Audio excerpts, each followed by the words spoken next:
There is a huge correlation between habits and high profile and successful performers and entrepreneurs. Every single one of them, regardless of their industry or what they're known for, have used habits in order to achieve success in their professional careers. Hey, this is Michael with Michael's Business English. For those of you who have no idea who I am, my name is Michael Rincon, and I'm a former six-figure data analyst turned ESL instructor and career coach. If you're new here, this channel, we talk about business English, communications, and career development.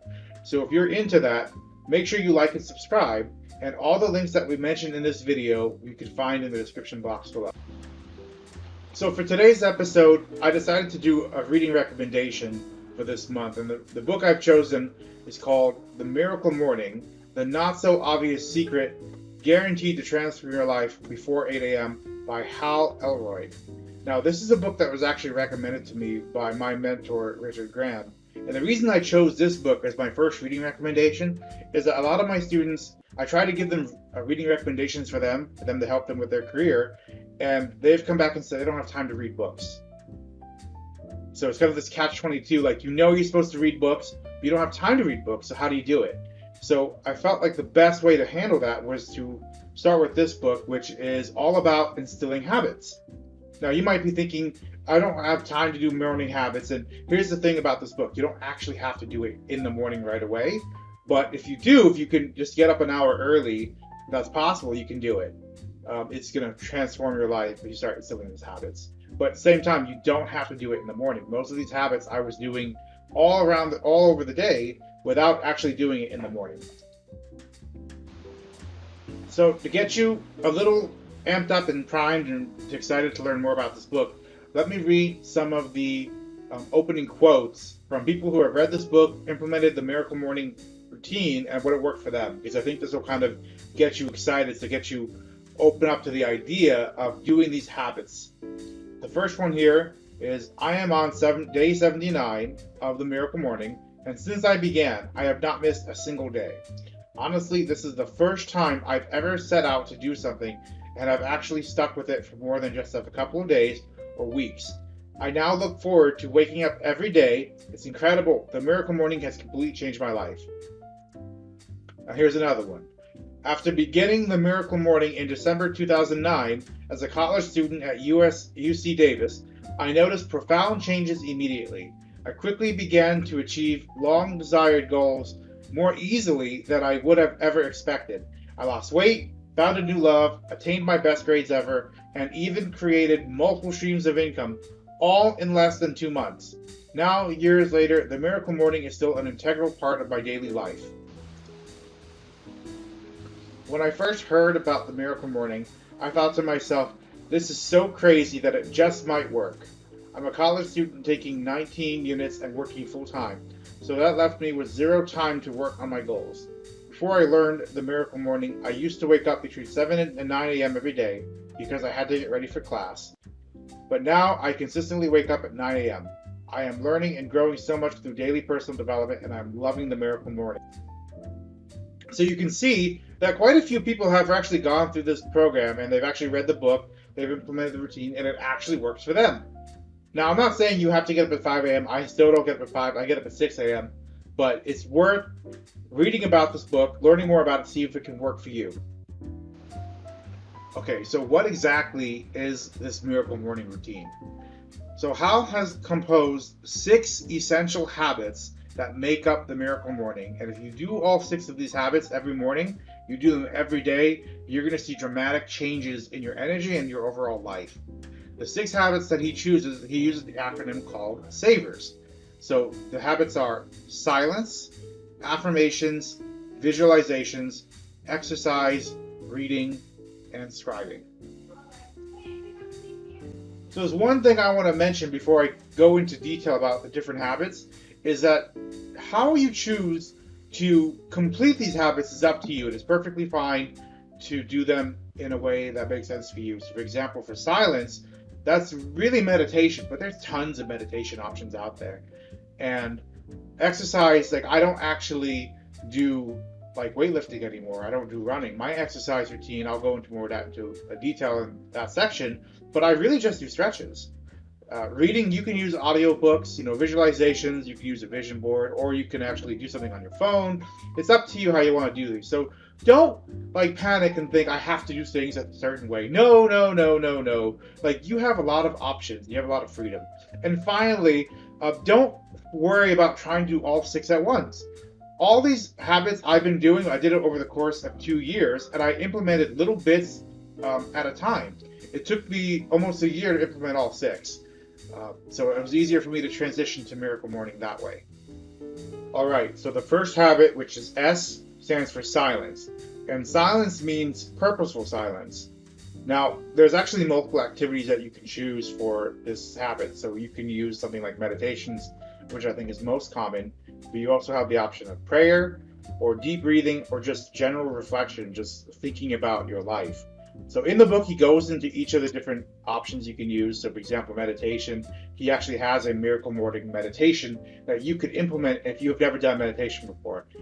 What I use right now is something called, I use a combination of the Muse, which is a headband that you wear. It's called mindful meditation. I was using that for a while. And I also do something called Vedic meditation, which is something I got from one of my mentors. His name is David T.M. PhD. And he did an interview with someone named Stefan Ravalli about Vedic meditation, which is a different form of meditation. That it's just you basically sit in silence and you have a mantra that you repeat in your mind. There is no right or wrong option here. The goal of the silence, the goal of spending time, dedication every morning to practice silence is to help you conserve energy as well as to clear out your thoughts.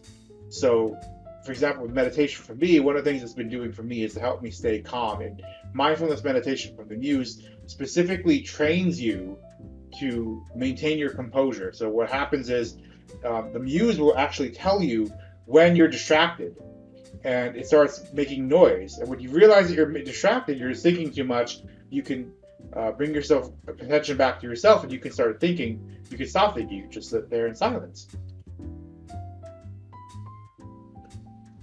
All right. So the second habit that Hal recommends is affirmations. Now, you may have your own opinions about this. There's lots of negative feedback about affirmations, saying they don't work. In fact, there is a relatively infamous Saturday Night Live episode skit about affirmations, about the guy's in the bathroom trying to repeat affirmations to himself, but it's not helping him at all. And whatever your opinions are about affirmations, the reality is that most people who are successful have used them. And the greatest example of that is Muhammad Ali. There's a quote from him where he says, "I am the greatest. I said that before that ever became true." I don't remember the exact words. I'll find that later. But the point is that he has a quote in this book in Miracle Morning that goes, "It's the repetition of affirmation that leads to belief. Once that belief becomes a deep conviction, things begin to happen." And I think this is where people struggle with affirmations. People use affirmations as kind of like a cure-all, and affirmations are more like stopping your bad beliefs. If you've ever been to Tony Robbins, you've been to UPW, you know he does something, I think it's on day 3, where it's about dealing with your limiting beliefs. And what we're supposed to do is your limiting belief, whatever it is, you do something with your nose. Like mine was like, "I am worthless." And you do it with your nose so you can change the noise of that belief. So, "I am worthless." And then you go, "That's total BS. That's not true at all." And you start saying, "I'm worthwhile because of this, this, this." And you get angry, you get emotional, because the emotion locks into positive feelings. Because the positive thoughts will affect your behavior, just as negative thoughts will cause you to behave differently, will cause you to not take action. So affirmations are really about addressing bad behavior and stopping it from happening.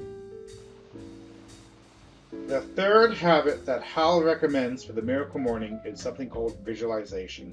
Now, this has other terminology such as mental rehearsal, which is something that was commonly used by athletes. You may have seen that in some books. I know Amy Cuddy in Presence, because when you see things, even if it's not real, it makes it easier for you to actually take action. In the book Psycho-Cybernetics, there are special exercises that he suggests for us to read, for us to practice every day, because by visualizing things that happen to you, you're going to have a better chance of preparing for it. So for example, in job interviews, it's very important for job seekers who are nervous to visualize the interview, what it's going to look like, what it's going to feel like, prepare the questions that they're the hiring manager is going to ask you. Because once you get used to that routine, the only way for you to get used to that environment is to mentally rehearse it enough times so that when you go into the interview, you know what he's going to ask you, or you know he's going to ask you all sorts of oddball questions. You're prepared because you visually trained yourself to prepare for every possible scenario, and you've seen yourself be successful in the interview. Now, the fourth habit that is recommended for the miracle morning is exercise. And what's really interesting is that he makes it clear that you should do it in the morning. Even if you do exercise in the afternoon, it's important to get your blood pumping in the morning because it helps you give you energy. It gives you a significant boost to your energy right away. So what I do is I actually just use simple stretch exercises. I don't do push-ups, I don't do pull-ups, I don't do any running. I simply take a 5-minute stretch routine that I got from my posture neurologist so I can start doing some exercise. The reason I don't do a heavy workout in the morning is I love to do it in the evening at the end of the day. I like to go to Orange Theory, empty the tank, as I like to say. So I like to do it then. The other thing that's really interesting about exercise is that it doesn't have to be a big workout. So what he actually recommends is yoga, which I've tried yoga. It's not for me, but the point that he's trying to make is that as long as you're doing some sort of exercise that will help you get the blood going, it's going to help you give you some energy at the start of the day. So the fifth habit that Hal recommends is reading. And what's really interesting here is that reading is actually not about simply just reading blog posts. Multiple mentors of mine have actually suggested reading a full book.